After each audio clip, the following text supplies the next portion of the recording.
Roll4Crit.com presents How to Play Star Wars Imperial Assault in 5 parsecs or less or more. Imperial Assault takes place after the destruction of the Death Star and takes you on a campaign to battle Imperial forces, and it isn't canon anyway, so don't worry about it. Designed by Corey Kineska, Justin Campaignan, and Jonathan Yang, and published by Fantasy Flight. At the start of the game, one player becomes the Imperial player, throwing stormtroopers and other baddies at the Rebel players, who are working together to defeat them. Imperial Assault is meant to be played as a campaign over multiple scenarios, so it's best to have a consistent group. First things first, you'll need to assemble your map depending on what mission you're playing. A diagram will show you exactly which pieces you need and how they fit together. Players choose their characters, receive the appropriate cards and tokens, and place their figures on the map where indicated. Each side takes turns activating one figure or group of figures at a time, each of which can perform 2 actions per activation, either one unique or 2 of the same.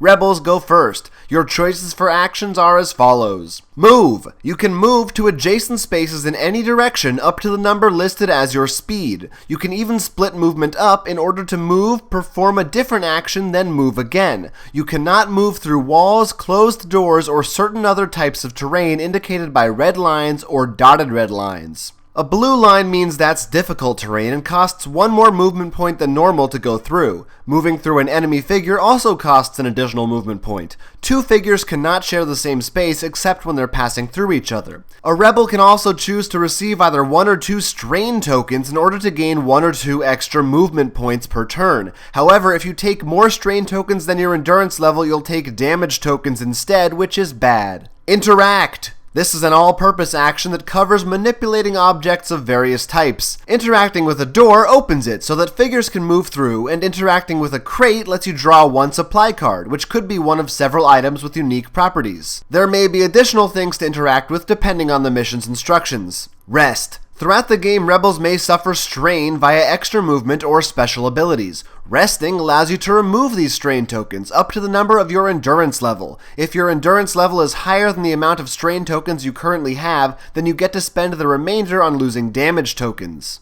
Special action. You may find yourself with unique abilities on various cards which you'll recognize by this little arrow symbol. These actions can be performed once per activation. Attack. To attack, first declare your target. If you're making a melee attack, you'll need to be right next to your target. If you want to make a ranged attack, you must be able to draw 2 uninterrupted lines from one corner of your attacker's space to 2 separate corners of the defender's space. Then, both the attacker and defender roll different types of dice according to their cards. As a rebel player, you'll need to choose a specific weapon card to attack with.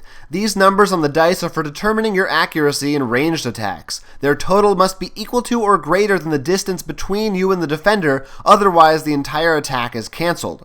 Each of these symbols rolled by the attacker means 1 damage to the defending player, while each of these block symbols rolled by the defender cancels 1 point of rolled damage. A surge icon allows you to use special abilities listed on weapon or deployment cards, and/or 1 can be spent to recover 1 strain while attacking. Each evade icon rolled cancels one of those surge icons. If the defender rolls the dodge symbol, they cancel the entire attack. Good for them! Rebel and Imperial player turns are similar, except only rebels can rest, and only rebels can attack twice in 1 turn with the same figure. And while rebels activate 1 figure at a time, the Imperial player activates an entire group, which could consist of multiple figures. When a character receives as many damage tokens as its health level, it is defeated. For Imperial-controlled figures, that means they're removed from the map completely. For Rebel figures, they remove all damage tokens and turn their character card over to its wounded side. This is basically a worse version of your starting card. Once that side of the card gets defeated, they leave the map as well. If all Rebel players become wounded, they lose the game.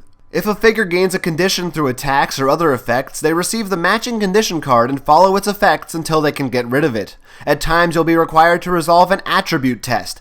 Each hero sheet has a listed number and type of dice for each attribute. You pass the test by rolling a certain required number of surge symbols with those dice. Once all figures on the board have been activated, the round ends, and all cards and tokens get refreshed. If you're playing the campaign mode, then the Imperial player also gets a certain amount of threat points, which they can spend on abilities and recruiting additional units. How you win a game of Imperial Assault depends on the mission. In between missions, both sides will have the opportunity to spend points and credits they've earned on brand new items and abilities. There's also a skirmish mode for 2 players only, in which both players choose their own army and play for victory points via defeating enemies and other special conditions. Skirmish mode plays a lot like the normal game, but with a few differences which I just don't have time to get into here. In conclusion, activate, move, attack, do, or do not. There is no try. That's Star Wars Imperial Assault in a nutshell. Did you get all that?